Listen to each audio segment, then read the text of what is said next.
Hey guys, welcome to the channel. This is the Maverick Jedi, and for this first video I will be going over how powerful Luke Skywalker is by Return of the Jedi, specifically in Star Wars canon, going over categories of intelligence, battle intelligence, physicality, dueling, and force abilities. But before I get into that, if you love Star Wars content, Old Republic content, because I plan on making a lot of that, and it's mainly versus battles, right? Please feel free to like, share, and subscribe. I'd really appreciate any support as the channel grows, and without further ado, let's begin. Intelligence wise, Luke is comparable to his father in technological prowess. For reference, at only 9 years old, Anakin was able to build C-3PO, a protocol droid, and his own pod racer with only spare parts. A few years later, as a Jedi Padawan, Obi-Wan already considers a young teenage Anakin as one of, if not the best technological genius in the galaxy. Anakin was able to fix or build almost anything, even on a world that had very outdated and somewhat unfamiliar technology, and by adulthood, he's arguably top 3 in the verse when it comes to engineering and technological genius. Though I don't think Luke is on Anakin's level in this aspect, he's definitely adept in his own right, as narratively, he does share a knack for fixing things like his father, and by the age of 9 was able to pilot a starfighter when Anakin was able to pilot a pod racer and a starfighter at the same age. As far as battle intelligence goes, Luke has proven to be both a highly adaptive and tactical fighter, as evidenced by his multiple showings against Vader and other notable opponents like Commander Kanchar, Sergeant Kreel, and Thane Markona. Commander Kanchar is an Imperial officer who, unlike most of his peers, takes a much more hands-on approach, which leads to an eventual encounter with Luke. Luke holds his own for a time before Kanchar uses a hidden flamethrower mechanic in his cybernetic arm, a known tactic used by Mandalorians to fight Jedi. Taking him by surprise, Luke goes into hiding, but in reality, he's actually leading Kanchar to a part of the ship where he can activate proton torpedoes, shutting down his cybernetics and taking him down. This shows Luke's ability to know his limits, dictate the flow of a battle when he has to, and his environmental awareness. Thane Markona is the leader of Clan Markona, a mercenary group that once worked for the Republic and later Empire. However, becoming disillusioned with the regime, him and his entire clan leave the Empire and settle on the planet of Hubin, where our heroes, including Luke, encounter them years later, whilst fleeing from the Empire. Thane is actually the grandson of a former Jedi who, after leaving the Order, teaches him everything she knows, including the art of lightsaber combat. Because of this, he is able to help Luke in his own Jedi training, teaching him tips and tricks, as well as ways to improve his strategy. Luke showcases his natural ability as a fast learner, with many of Thane's lessons incorporating them almost immediately after. For example, and I quote, "You know enough about attack, but a well-planned retreat can be a thing of beauty." Sergeant Kreel soon after comments, "Your defense is getting better."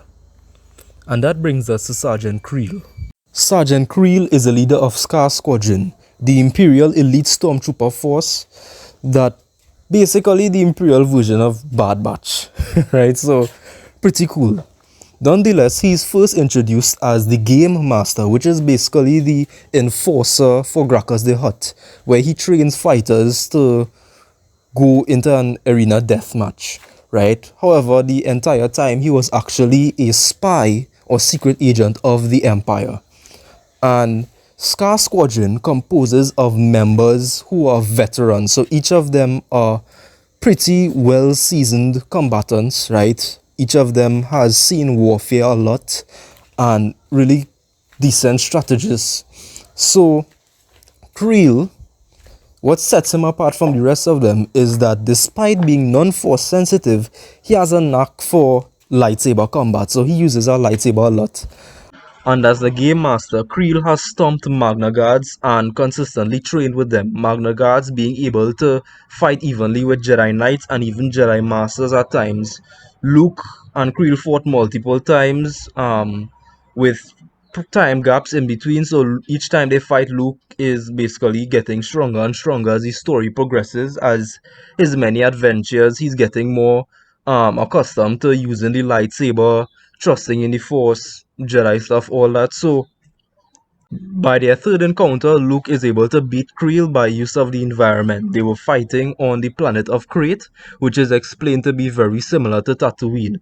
So one could look at this and say that Luke has the unfair advantage of a terrain very similar to his homeworld, but I think that it really is consistent with all his other showings of using the environment to his advantage, right? As well as showcasing how adaptive he is, as by their third and fourth encounter, Luke is equal, if not superior, to Kreel in Dueling.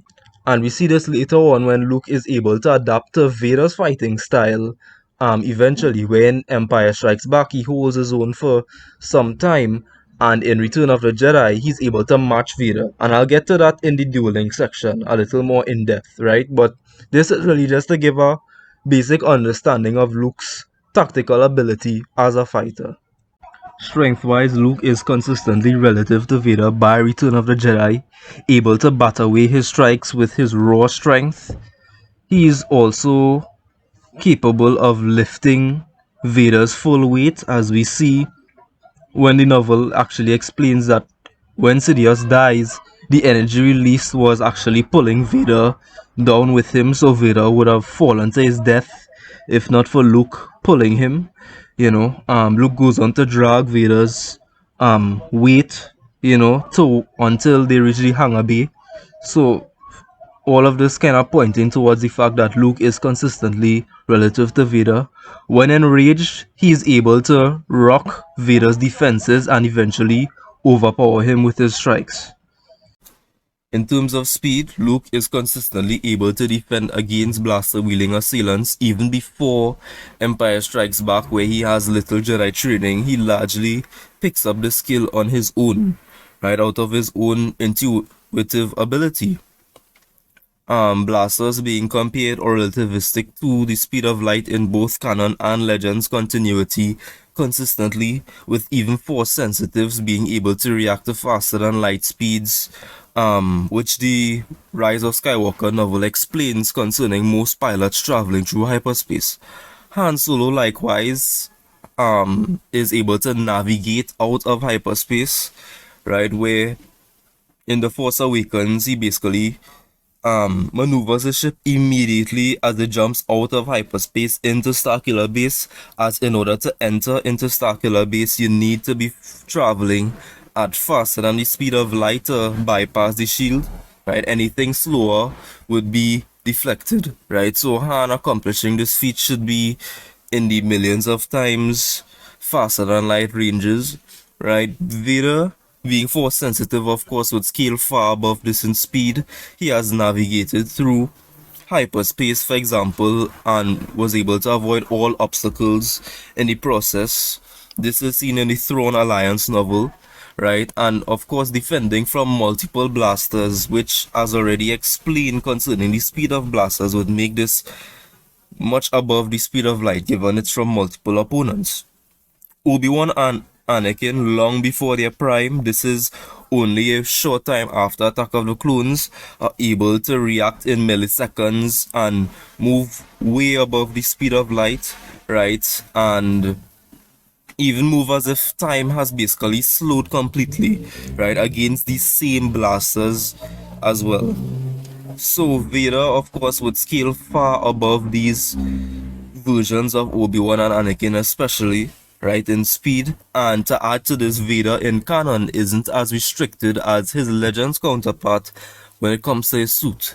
So in Legends, Vader has certain restrictions. Palpatine places certain things in his suit, mechanisms to really slow him down, or like weakness to lightning, etc., that are really meant to hamper him, right? Palpatine specifically designs his suit to really hamper him as a combatant, whereas in canon, Vader is actually given free rein by Sidious to modify or upgrade his suit to whatever his desires or specifications.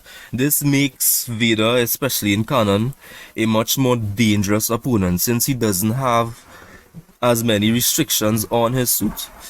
Hence why he's able to consistently react to Sidious in his prime, and even before his prime, Vader is able to react and defend against Sidious's speed. This is relevant given in Return of the Jedi, Luke is faster than Vader, with Vader being so impressed by Luke's speed that he even compares him to the Emperor. And this is where it gets even more insane.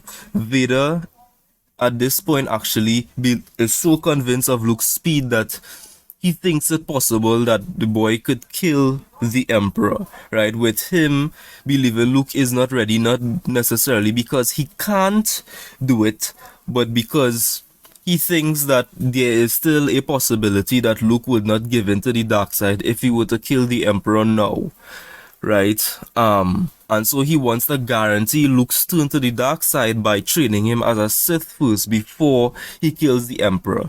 But the implication that Vader believes Luke is capable of killing the Emperor is still incredibly impressive nonetheless. So given everything discussed, Luke should at least scale above all prequel era characters besides Sidious, Yoda and Anakin. Sidious's speed, of course, being said to slip in and out of existence in his fight against Mace.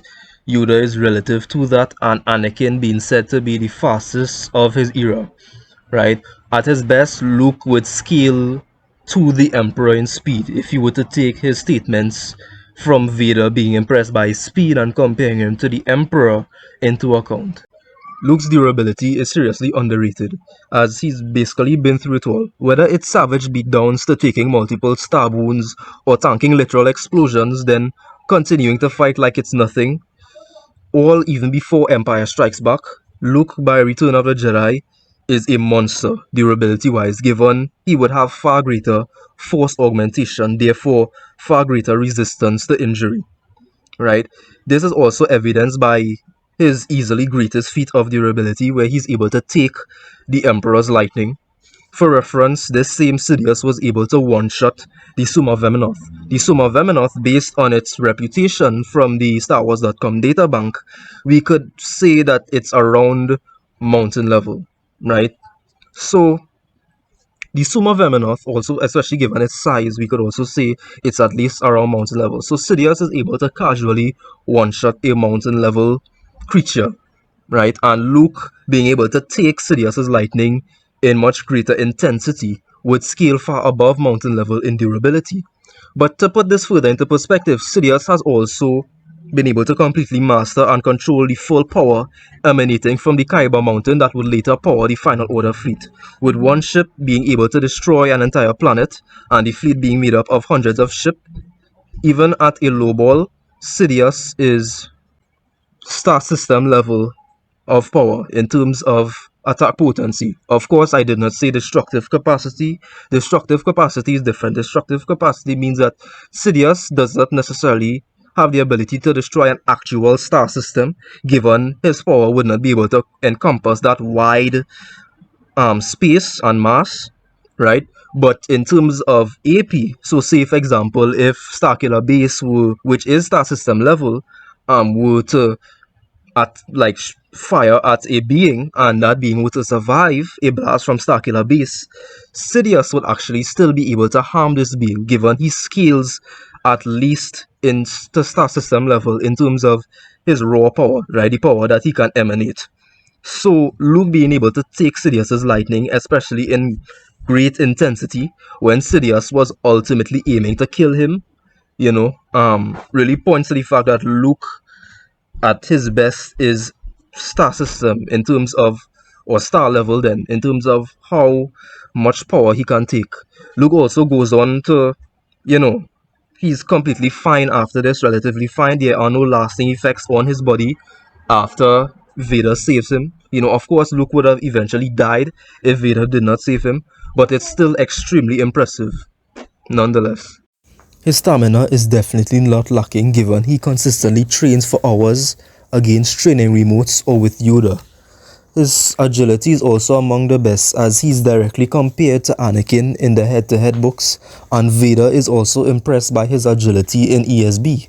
Furthermore, In his training with Yoda, he was able to maintain a handstand for hours, getting better and better as his training and concentration increased, eventually able to do a one-handed handstand with Yoda on one of his feet and levitating a rock simultaneously. Luke is a highly skilled and natural talent with the blade. As already analyzed in the Battle Intelligence section, this growth started since A New Hope, with Thane helping him build a strong defense and his duel with Kreel helping his overall skill, building a good foundation. His skill further elevates after his training with Yoda, where he learns Form 4 Ataru.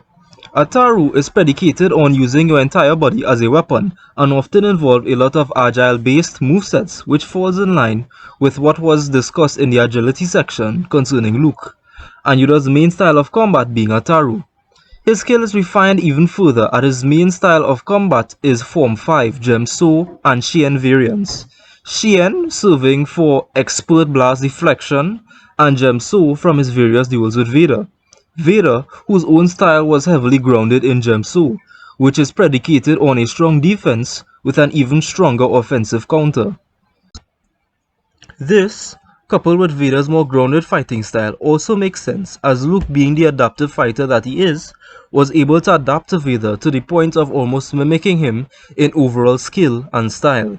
This is shown multiple times throughout the movies and books, and even illustrated in one of the comics depicting both in a very similar fighting stance. So I think narratively it makes sense that Luke was able to mold his style largely after his father's, given his own tactical ingenuity as well as his almost unrivaled strength, which is perfect for a Gemso practitioner.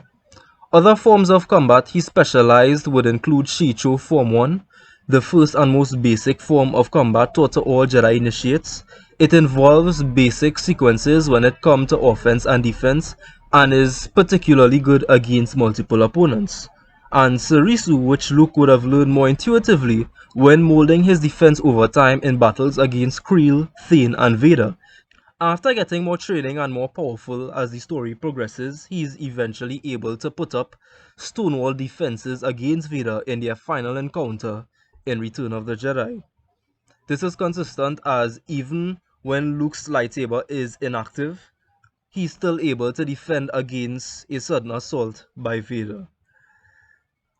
This makes sense given Luke's mentality as a fighter and as a character overall, as he isn't really a bloodlusted type of fighter and highly defensive, so even compared to other Jedi who would have chosen to kill the Sith, chosen to kill Vader, chosen to kill the Emperor, Luke saw the good in his father. He saw that there was a chance to redeem him, so naturally I see Luke in most random encounters being defensive, initially at least, and then he uses that as a tool to gauge his opponent's fighting style before he adapts and goes into full counter mode. Basically put, the defensive aspect of his Gemso style is based heavily in Sarisu.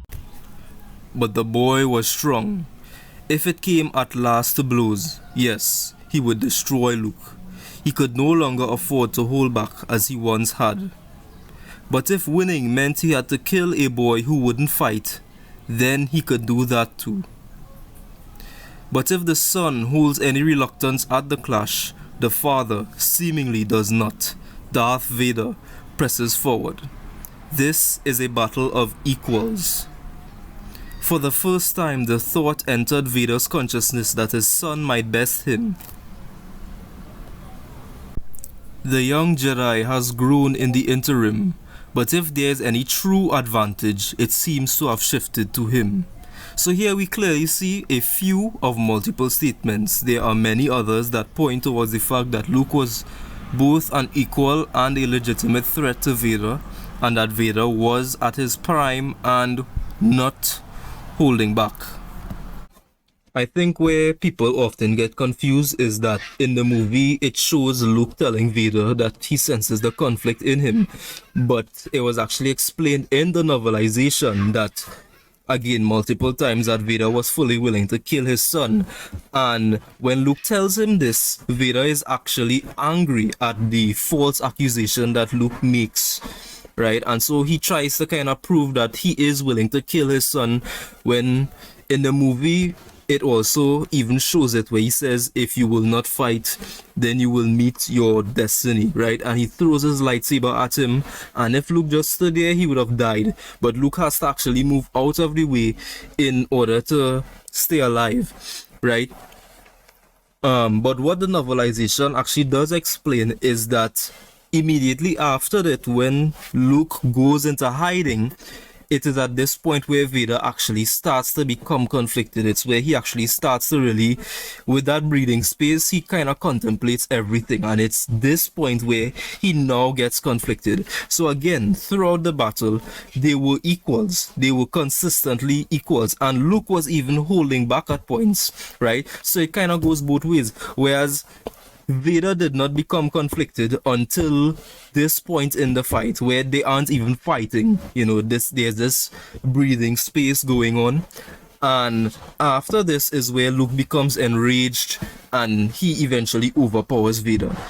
Even if Vader was not conflicted, he still would have been defeated by Luke regardless, because it even explained this earlier in the fight where in the movie we see Luke deactivate his lightsaber, and it's explained that the reason why he does this is because he senses his ability to kill Vader, right? And the Emperor also kind of foresaw this in a vision, right? He foresaw Luke's ability to defeat Vader, and that's why he tells Luke, use your aggressive feelings. So Luke is basically afraid of his own potential, right? He's afraid of his own ability to tap into the dark side, and so because of this, he purposefully restrains himself earlier in the fight, right? So it definitely makes sense narratively that Luke, who is an equal to Vader, if he were to get a dark side amp, would be able to overpower him, right? That's quite straightforward.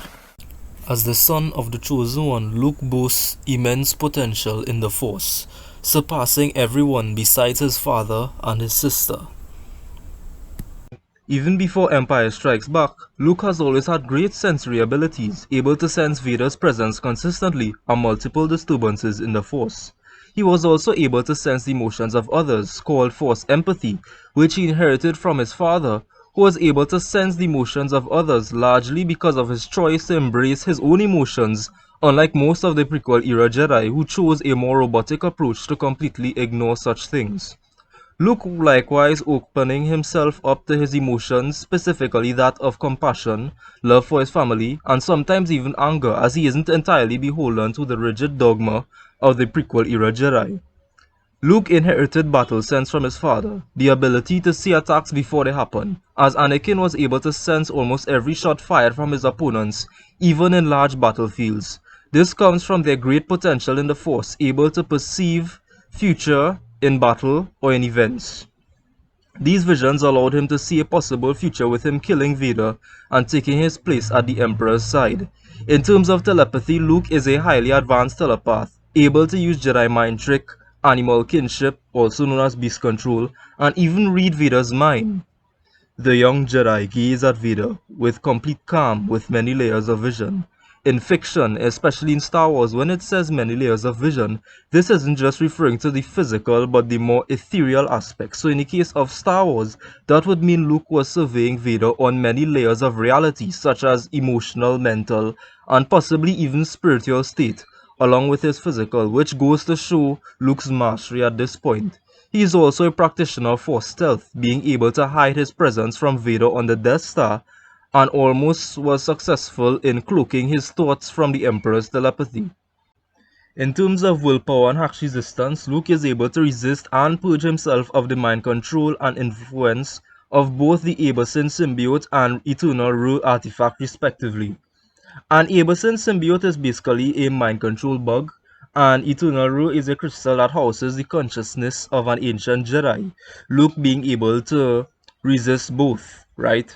He is able to also resist the influence of the ancient Sith Atrius's lightsaber, which is an artifact that once held makes the holder become overcome with great rage and go on a berserk spree. This lightsaber was even able to influence Darth Vader for a time and overwhelm his senses. In terms of telekinesis, only a short time after A New Hope, Luke is able to shake an entire Star Destroyer when in distress. He goes on to perform an even more impressive version of this feat later on, where only 1 year after Return of the Jedi, Luke is able to bring down an entire Star Destroyer in the Battle of Jakku. He should also be capable of doing this 1 year prior in Return of the Jedi given his scaling to Vader. To add more feats to Vader, he's able to survive being completely submerged in the lavas of Mustafar using his force barrier. This same barrier is able to defend from multiple proton torpedoes being fired at his TIE fighter. These attacks being capable of seriously damaging Star Cruisers, which we see in the Clone Wars series as well as The Last Jedi. Star Cruisers being able to navigate through asteroids with no problem, so at least mountain level. Long before his prime, Vader is able to shake the entire surface of the planet of Mustafar when he rips a hole in reality to basically bring his wife back to life from like the netherworld of the dark side, and by his prime, Vader should be well above planetary. He should be planetary plus, given in A New Hope he states, "Don't be too proud of this technological terror you've constructed. The ability to destroy a planet is insignificant next to the power of the Force." In Beware the Power of the Dark Side novel, he says the Force is strong in his son Luke, and Vader well knows the Force is stronger than any Death Star. Vader has multiple statements that he's the ultimate instrument of the dark side, and statements really putting him as like a dark side embodiment. And this is important. We know the Force encompasses things like life, death, dualities, time, space, all of these things while surpassing them. And Vader being said to be like an embodiment of the dark side itself really could get insane, in scaling. Vader is also stated to be the greatest weapon of the Empire, so that could also be interpreted as beyond the Death Star. So all of these things really pointing towards Vader being at least planetary plus, and Luke scales to that. Vader is consistently portrayed as more powerful than Anakin. In A New Hope, it's stated that he is at a new peak of power, and in the comics preceding Empire Strikes Back, Vader has a vision where he fights Obi-Wan on Mustafar, stating that he grows more and more powerful as time passes since then, since that Mustafar duel. And we even see Vader fight Anakin and defeat him. So right here, the writers make it very clear that Vader is more powerful than Anakin. He achieves even greater heights of power after the events of Empire Strikes Back, where he grows confident enough to challenge and kill the Emperor. This is important as just prior in Empire Strikes Back, Vader was terrified of the Emperor. Even from across the galaxy, the Emperor was able to instill fear in Vader, his very hologram, as the novel indicates. And Vader believes that he needs the help of Luke in order to overcome the Emperor. So Vader clearly saw killing Sidious as something impossible for him to do on his own. And he goes from believing that it's impossible to believing that it is possible after the events of Empire Strikes Back. So basically what happens is that after Luke refuses his proposal, his connection to the dark side is compromised, right? He becomes very conflicted, and Sidious breaks him down, like literally breaks him down, and leaves him stranded on Mustafar, and Vader has to rebuild himself physically, mentally, and his connection with the dark side, and the outcome of this is he's more powerful than ever, right? And Vader believes he's capable of challenging Sidious. The reason why this is important is because though Sidious does show Vader that he is far more powerful than Vader had realized, I think that this indicates Sidious's own power growth, as Vader was very aware of how powerful Sidious was, at least how powerful he was up to Revenge of the Sith, right? And the reason why I say that is because Sidious, closer to the events of ROTJ, had a more hands-on approach in Vader's training, right? So we see, for example, they have a sparring session almost right after Revenge of the Sith in one of the comics. We also see in Lords of the Sith, both of them team up, and Vader states at the end of the novel that he was surprised that his master was showing so little of his true power the whole time, which inherently implies that Vader has at least some idea of how powerful the Emperor truly is, given he knew that the Emperor, he would have had to have something to compare to in order for him to make that conclusion that the Emperor was showing so little of his true power, implying that Vader knew what the Emperor's true power was. And since the events of Lords of the Sith only takes years 5 years after Rots, I believe that this Sidious is at least relative to his Rots incarnation, right? Whereas fast forward to after Empire Strikes Back, this is well over 2 decades, so Sidious is far more powerful since then, and he hasn't been as active when it comes to Vader's training as he once earlier in the earlier stages. So I think that though Vader isn't more powerful than Sidious at this point, I think that he is more powerful than Sidious by Revenge of the Sith, given his confidence to challenge Sidious and him most likely knowing how powerful Sidious was at the time. Given that Sidious from Revenge of the Sith is equal to Yoda in force potency, then Vader would be being above Sidious would also be above Yoda, and Luke being relative to Vader would make him also above Yoda in terms of his force potency. Not necessarily force skill, that's another topic altogether, and I'll get into that soon, but this is really just to get into their force potency, into how powerful, say, like his force pushes, force waves, force repulse, which we see in Battlefront 2, his more raw force abilities, his actualized power then, that he has gained by this point, is equal to Vader's. Of course, his potential is far greater, than Vader's, but it's still very impressive. And it all kind of adds up given that Vader has grown more powerful than Anakin over the years. Anakin was already, on the Yoda and Sidious tier. George Lucas says he's a tier 9 along with Yoda and Sidious. And there are multiple statements saying he is one of, if not the most powerful Jedi of his era. Him and Yoda kind of fight for the title of most powerful Jedi of the prequel era. But they are roughly in the same tier, right? And Vader, both from scaling above Anakin and also from him being confident to challenge Sidious, believing he was at least relative to Rot Sidious, definitely holds weight when we start to compare Luke and we see that Luke is equal to that. When it comes to skill and combative use of the Force, Luke is highly defensive. As taught to him by Yoda, the Force is for defense, never for attack.